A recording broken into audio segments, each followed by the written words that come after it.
Olá, boa tarde. Você acompanha agora notícias do Brasil e do mundo desta quarta-feira. E eu começo essa edição com as manchetes dos sites dos principais jornais do país. Folha de São Paulo: Estados Unidos afastam navios de guerra da Rússia e da China, perto do Alasca. O raro encontro ocorre após Vladimir Putin e Xi Jinping acertarem patrulhas e exercícios conjuntos. E agora o Estadão: chuva em São Paulo derruba muro de obra do metrô e causa alagamentos. A capital paulista tem dia chuvoso e frio. Há alerta também para deslizamentos e transbordamentos. Valor Econômico: São Paulo identifica surto de meningite. A vacinação é recomendada em toda a cidade. A prefeitura confirmou nesta terça a morte de uma moradora de 42 anos da Zona Leste por causa da doença. E por fim, o Globo: furacão Ian ganha força e alcança a categoria 4 em seu caminho para a Flórida. Aeroportos de Orlando foram fechados, causando o cancelamento de diversos voos, assim como parques da Disney e da Universal.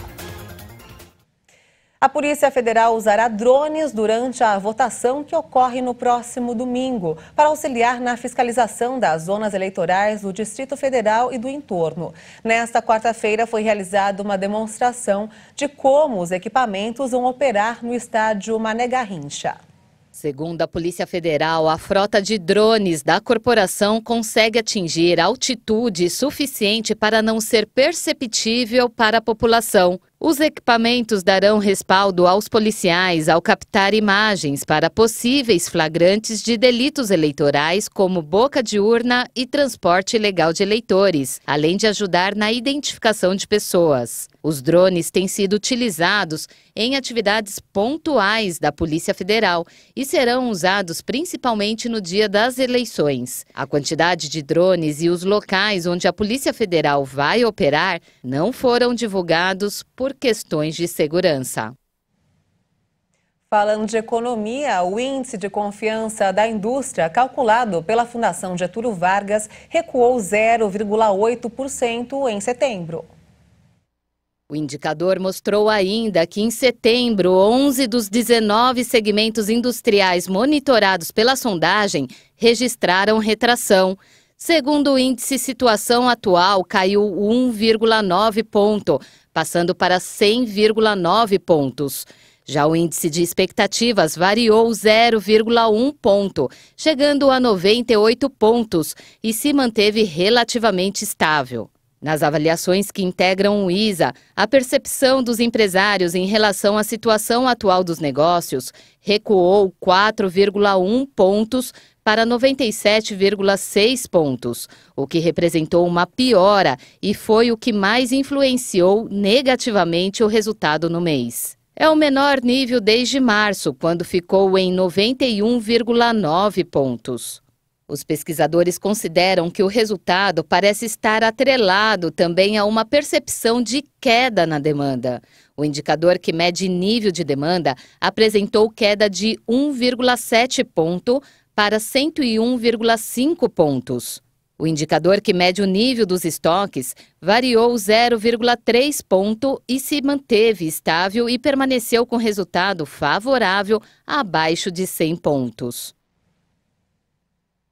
No Amazonas, 3 pessoas morreram e outras 14 ficaram feridas após uma ponte desabar no quilômetro 25 da BR-319, em Careiro, a 102 quilômetros de Manaus. O incidente aconteceu na manhã desta quarta-feira. Veículos caíram em um rio depois que a ponte colapsou. De acordo com autoridades, os veículos faziam a travessia da ponte Curuçá quando a estrutura desabou por volta das 8 horas. O trecho foi interditado pela Polícia Rodoviária Federal. As vítimas foram socorridas e atendidas em unidades de saúde da capital amazonense. Em nota, o Departamento Nacional de Infraestrutura e Transporte, que administra a rodovia, disse que já está no local e que a BR-319 foi interditada próximo ao município de Careiro da Várzea. E nos destaques internacionais, o Irã foi acusado de matar 7 pessoas e ferir outras 28 em ataques hoje contra facções curdas no Iraque, que condenam a repressão contínua dos protestos na República Islâmica. Em um comunicado, o Ministério da Saúde de Erbil, capital do Kurdistão iraquiano, confirmou que 4 pessoas morreram e 14 ficaram feridas na região de Koisinyak. Outros 3 mártires perderam a vida em Sherawa. Um funcionário de alto escalão da administração autônoma confirmou que há civis entre as vítimas. Após a notícia, o Iraque anunciou a convocação do embaixador iraniano para protestar contra os bombardeios.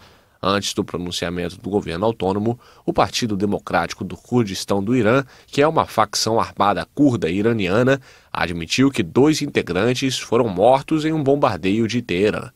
Nos últimos dias, o fogo de artilharia iraniano atingiu as áreas fronteiriças do Kurdistão iraquiano várias vezes, sem causar danos significativos.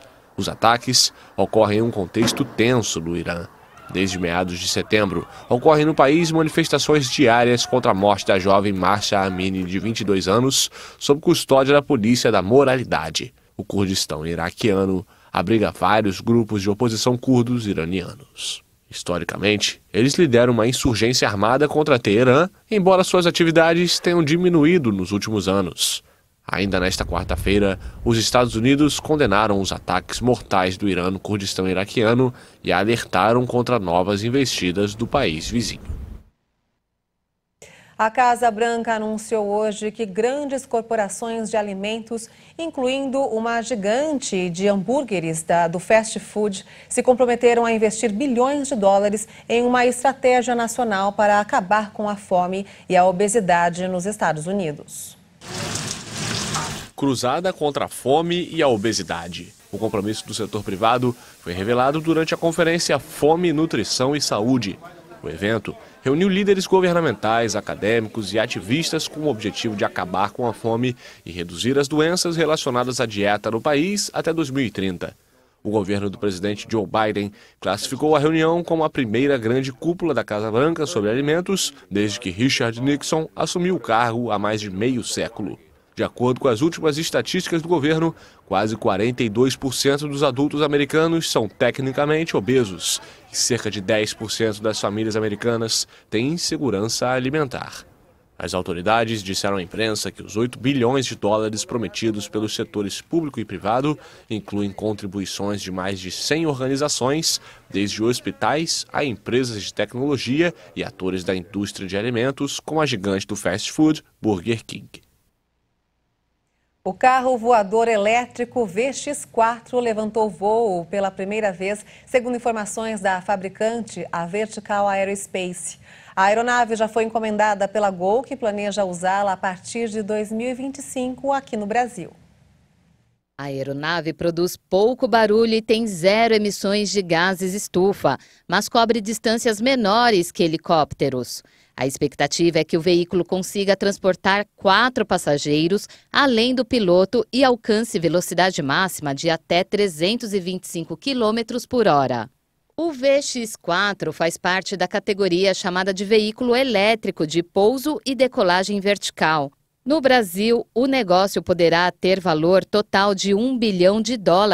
Inclui uma frota de 220 aeronaves elétricas, com operação prevista a partir de 2025. A produção nacional passa pela fabricante de aeronaves Embraer, que promete entregar sua versão da aeronave para clientes a partir de 2026. E essa edição fica por aqui. Eu volto logo mais no Jornal das 18h30 com outras informações. Obrigada pela sua companhia e até lá. Tchau!